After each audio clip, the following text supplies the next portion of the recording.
Bueno, nos metemos en la economía ahora con un nuevo informe de FADA, esta fundación que cada tanto publica informes y análisis que tienen que ver con lo económico, con lo agropecuario, con el consumo, con los movimientos. Y este informe habla de los pancitos o de los vasos de leche, por eso ha pegado tanto, se ha viralizado. La búsqueda también tiene que ver con eso, ¿no? Con llevarlo a la realidad y poder entender cuando consumimos, qué es lo que pagamos en el precio y qué porcentaje de eso se va en impuestos y qué son esos impuestos también. Entonces, el informe de FADA dice cada 4 pancitos comemos 1 de impuestos. En la leche nos tomamos un vaso impositivo por sachet. En la carne es 1/4 de impuestos por kilo. ¿Qué queremos decir con todo esto? Se lo preguntamos a Antonella Semadeni, que es economista de FADA, que nos va a explicar parte de estas cosas, estas preguntas que nos hacemos. Antonella, Paula te saluda, ¿cómo estás? Buen día. Buen día, ¿cómo estás? Bien, a ver, contanos un poco de qué consiste este informe y cómo lo podemos explicar. ¿Por qué le pusieron ese título para enganchar, que está muy bueno? Pero ¿qué quiere decir esto que pagamos en el precio, el porcentaje impositivo, ¿no? Bueno, FADA busca con este informe de composición de precios que sale cada 6 meses contestar un poco la pregunta de, bueno, ¿qué comemos cuando comemos, no? Y creo que este cobra especial relevancia en este momento en donde se está hablando de, bueno, cuál es el peso de los impuestos en los productos que pagamos, bueno, por qué estamos caros, digamos, de qué manera nos podemos mover más productivos o competitivos. Y para contestar esta pregunta, en primer lugar hay que tener en cuenta que de un precio hay 3 principales componentes. Uno son los costos de producción, que van a estar a lo largo de todo el proceso de producción, en los distintos eslabones. Luego, los impuestos que van a ir pagando cada uno de estos actores, que hay impuestos que son nacionales, otros provinciales y otros municipales. Y luego el resultado económico, que es la ganancia o pérdida, dependiendo del momento en el que estemos hablando.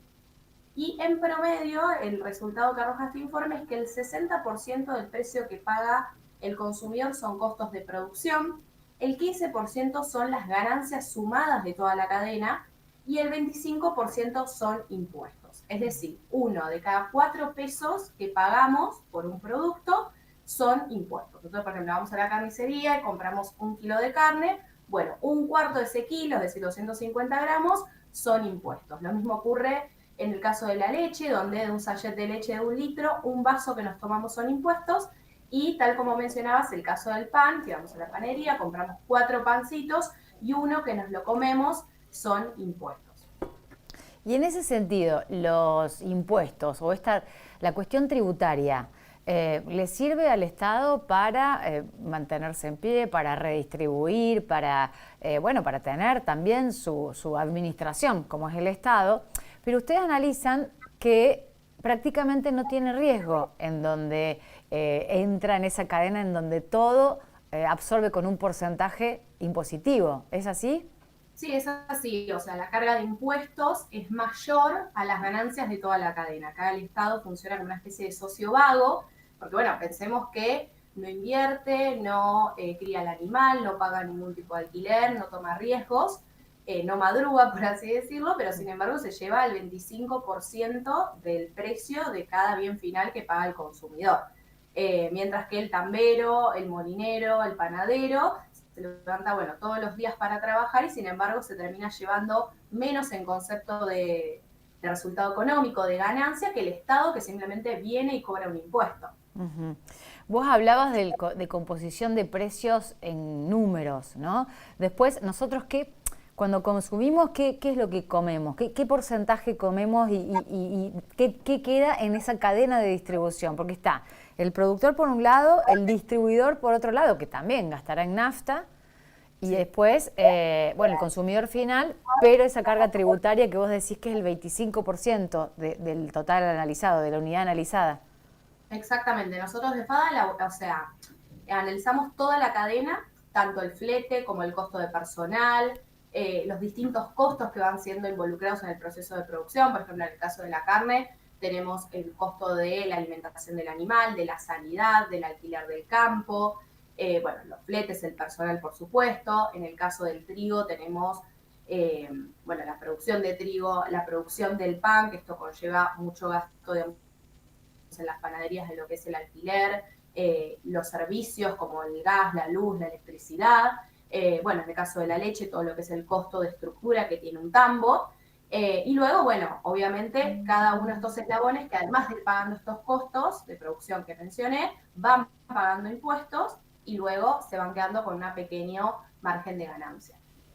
Ustedes en los informes también intentan explicar algunas cosas que por ahí se creen aprendidas y están mal conceptuadas. Entonces, despojar el prejuicio de lo que son los impuestos. O sea, ¿para qué sirven los impuestos? ¿Qué es lo que compramos cuando pagamos el precio? Van en ese sentido. El sentido de este informe también, me imagino. Sí, sí, por supuesto. A ver, obviamente el cobro de impuestos es importante para financiar ciertos servicios públicos como la salud, la infraestructura, la seguridad, pero el problema es cuando este costo es demasiado excesivo e ineficiente, ¿no? Porque obviamente ya frena todo lo que es la dinámica productiva, desincentiva la producción y obviamente limita el potencial productivo de la Argentina.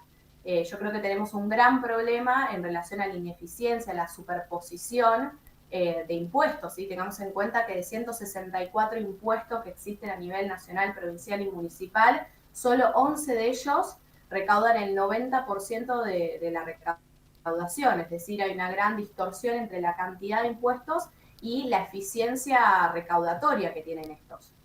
Y en ese sentido también la reforma tributaria de la que se habla va en línea con lo que ustedes plantean o qué tipo de reforma tributaria apuntaría, por ejemplo, el gobierno, ¿no? Cuando escucha algunos lineamientos desde el Fondo Monetario Internacional, en reforma tributaria, laboral y otras más.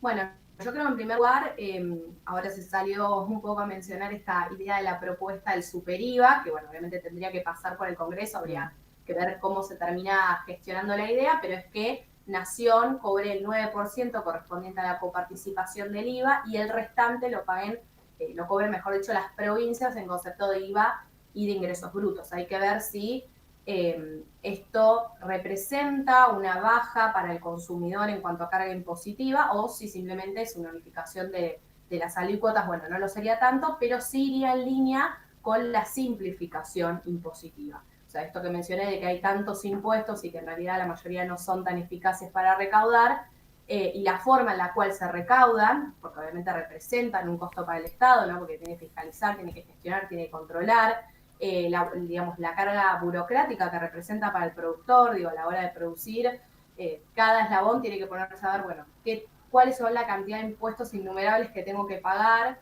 de con qué alícuota, dependiendo de qué actividad, y bueno, obviamente luego la discusión económica que genera, que es estos precios que son caros, digamos, hablamos de que Argentina hoy está cara en dólares se habla, ¿y por qué no podemos competir? Bueno, en parte porque no podemos volvernos competitivos y no podemos bajar la carga de nuestros impuestos en el precio que pagamos.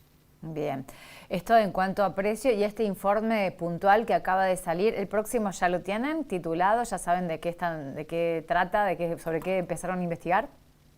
Sí, bueno, el siguiente es el índice FADA, que también tiene que ver con el precio, con el peso, perdón, de los impuestos, en este caso en la renta agrícola. ¿Sí? Este informe lo elaboramos cada 3 meses, el último fue en marzo, y buscamos ver, bueno, de una hectárea agrícola, ¿sí? Que producimos, que produce el productor, en donde va a tener ingresos y luego va a tener costos, de ingresos menos costos, bueno, queda un margen. Ese margen, cuánto le va al Estado, cuánto le va al productor en concepto de ganancias y, bueno, cuánto va al alquiler del campo. Claro. Y, bueno, la realidad es que siempre arroja números bastante negativos. En la última medición fue un 58% se va al Estado, o sea, más de la mitad, el 25% al alquiler y el 17% a la ganancia. O sea, acá ocurre lo mismo. Claro, igual. Claro, el productor se queda con mucho menos del Estado, que simplemente no viene y cobra un impuesto, ganes o pierdas en este caso, ¿no? Porque a veces con la sequía y con ciertos factores climáticos se vuelve negativa la rentabilidad.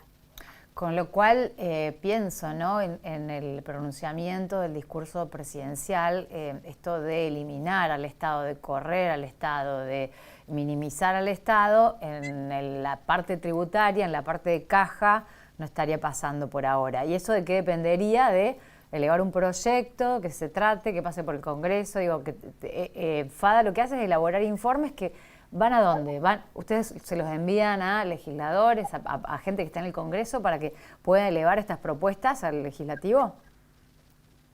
Exactamente, nosotros buscamos proporcionar información para la discusión, ¿no? Tener números claros de cuando estamos hablando de ciertas medidas, por ejemplo, bueno, ahora estamos muy en boga con el tema de las retenciones, y bueno, cómo ir gestionando estas propuestas de política pública a través de números y de una forma de comunicar, digamos, amable para, digamos, no economistas o para gente que no esté en el sector, por ejemplo, en este caso en composición de precios, pero que quiera saber, bueno, cómo se compone el precio de lo que uno paga en el supermercado. Ahora, sacándote de esto, Antonella, y tomándome la atribución de preguntarte en el ámbito económico, ¿qué pensás de la baja del dólar, ¿no? Y ayer picó en el 1.100 pesos aproximadamente dentro de la banda mínima propuesta por el gobierno entre 1.100 y 1.400 pesos, esta banda planteada en la que el gobierno quiere que el dólar vaya para abajo. ¿Pensás que esto se puede mantener en el tiempo, que es una estrategia a corto plazo? ¿Qué pensás? Bueno, yo creo que hay factores estacionales que obviamente están propiciando que el dólar se mantenga en un nivel bajo, si se quiere, que hay que ver, bueno, si esto se mantiene en el largo plazo o no. Bueno, uno es la entrada ahora de lo que es la cosecha gruesa, que obviamente ingresan dólares producto de estos granos, y eso obviamente a una mayor oferta el precio del dólar tiende a bajar. Lo segundo es la credibilidad del gobierno, que hay que ver si se pone en juego ahora con las elecciones, según el resultado y según obviamente las políticas económicas y la coyuntura de cada día. Y bueno, y el tercer punto es, bueno, si van digamos, el gobierno había estipulado la entrada de posibles, digamos, inversores de afuera que pueden sacar estos dólares en un plazo de 6 meses. Hay que ver si para octubre también este factor contribuye a que suba un poco el precio. Igualmente me parece muy interesante la pregunta porque, bueno, ahora se nos pregunta mucho al sector agropecuario, bueno, si este dólar sí, no lo es rentable o no, porque, bueno, es bajo, es considerado bajo, o hay atraso cambiario como mala palabra, y en realidad lo vinculo mucho a lo anterior en cuanto, bueno, las retenciones son un impuesto, y el principal problema es no el nivel de dólar, sino que quizás no nos es rentable la producción con el nivel de dólar y las retenciones, ¿no? Creo que ese es el punto.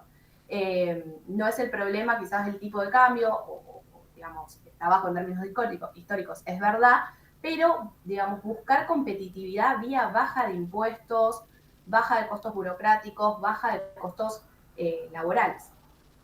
Bien, gracias Antonella por este contacto y bueno, por la apertura para salirte del tema. Muchas gracias.